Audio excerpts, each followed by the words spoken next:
Bonjour et bienvenue à ONU Mag, un programme de l'unité vidéo de la MONUSCO. Abondance de l'actualité oblige, cette semaine, comme la précédente, notre édition est entièrement consacrée aux news.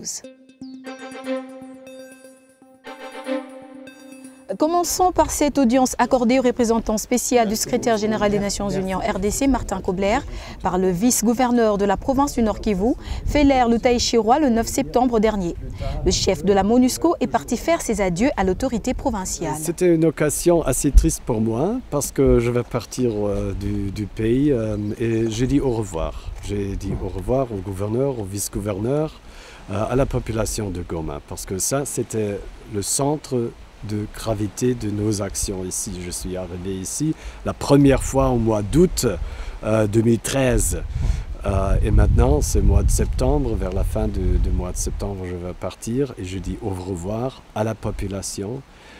C'est pour moi un moment assez émotionnellement difficile parce que je suis un vrai ami de Nord-Kivu. Ça a commencé avec la chute militaire du M23. On a parlé aussi maintenant du processus du politique du M23, de la réinsertion, réintégration de la civilisation dans la population ici, dans les villages. On a parlé des réfugiés. Je pars avec satisfaction, je dois dire, parce qu'on a achevé beaucoup. Mais on a beaucoup de choses à faire pour mon successeur. Alors on a la question des FDLR qui est encore bloquée. Ce n'est pas un problème des deux généraux, c'est résolu, mais il faut vraiment adresser le problème des FDLR. C'est quelque chose pour dire merci et au revoir. Au revoir aussi à la société civile, aux mamans, à tout le monde, parce que je vais quitter le pays vers la fin du mois. Au mois de septembre. Peu après son entrevue avec le vice-gouverneur, Martin Kobler recevait au quartier général de la MONUSCO les membres de la société civile du Nord-Kivu. Objectif, s'entretenir pour une dernière fois avec cette structure.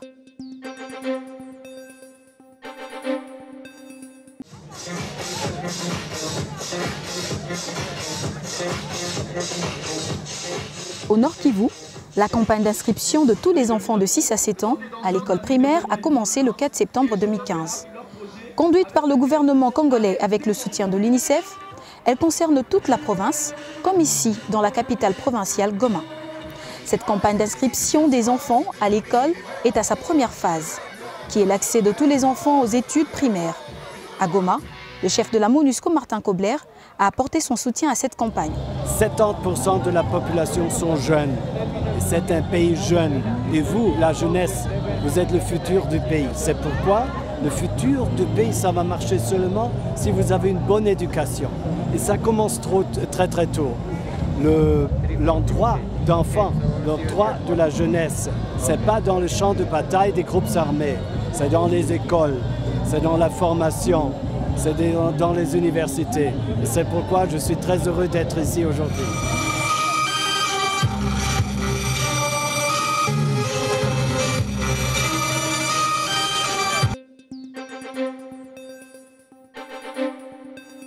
« 29 casques bleus de la MONUSCO, notamment 25 officiers et 4 sous-officiers de divers pays, ont reçu le 9 septembre dernier à Goma la médaille de mérite des Nations Unies. C'était au cours d'une parade présidée par le commandant de la force, le général Alberto dos Santos Cruz. Cette médaille est aussi dédiée aux familles des officiers et sous-officiers.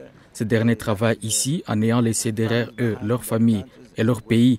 Nous sommes très heureux de recevoir la médaille parce que nous avons le sentiment que nous faisons quelque chose pour les Congolais, particulièrement tous ceux qui ont besoin de notre aide.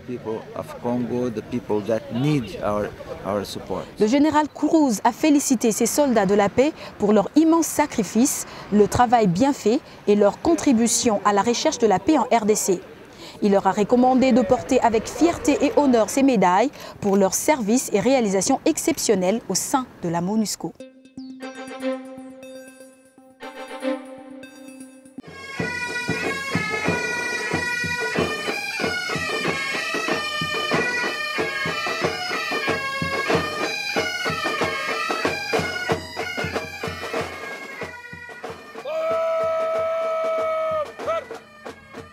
Par ailleurs, à Bukavu, dans la province du Sud Kivu, Une cérémonie similaire a eu lieu le 7 septembre dernier. 850 éléments du contingent pakistanais de la MONUSCO et 150 de l'unité d'aviation pakistanaise en fin de mission ont été distingués de la médaille de l'ONU. Rappelant que le Pakistan, grand contributeur des troupes de l'ONU, fournit actuellement 8000 soldats à travers le monde, dont 4260 en RDC.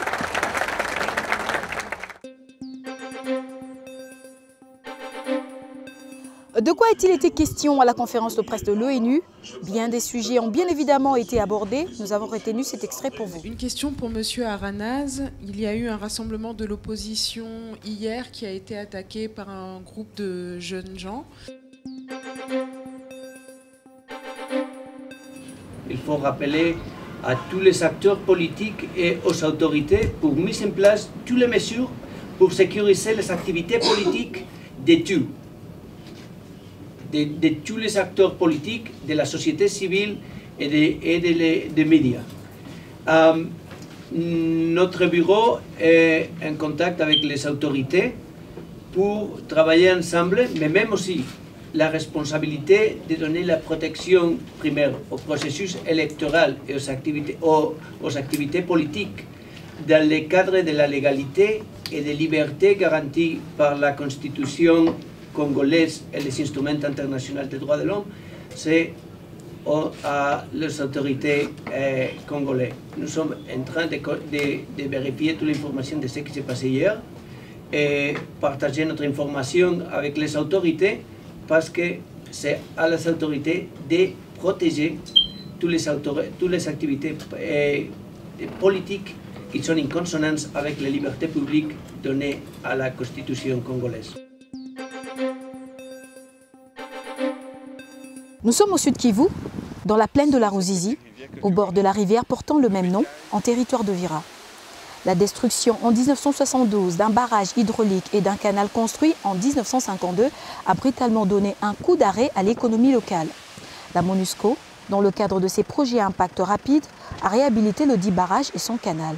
Ce projet a permis de donner de l'emploi à la jeunesse, notamment à travers non seulement les cultures irriguées, mais aussi à contribuer à la réconciliation communautaire. Le projet lui-même est d'un montant de 45 300 $ américains. Et donc, comme je viens de dire, il vise plusieurs objectifs. D'abord, la pacification communautaire. Pendant 6 mois, c'est toutes les communautés de la plaine de la Ruzizi qui ont été employées dans le cadre des travaux de sécurité. J'entends par là les Bafuliro, les Pygmées, les Babembe, les Barundi, toutes les communautés qui composent notre région. Et cela s'est très bien déroulé. Et comme le chef de bureau l'a dit le jour de l'inauguration, unis, les gens sont forts. Désunis, ils sont faibles. Et c'est avec ce projet Impact Rapide que prend fin l'édition de la semaine. Merci de nous avoir suivis. Au revoir et à bientôt.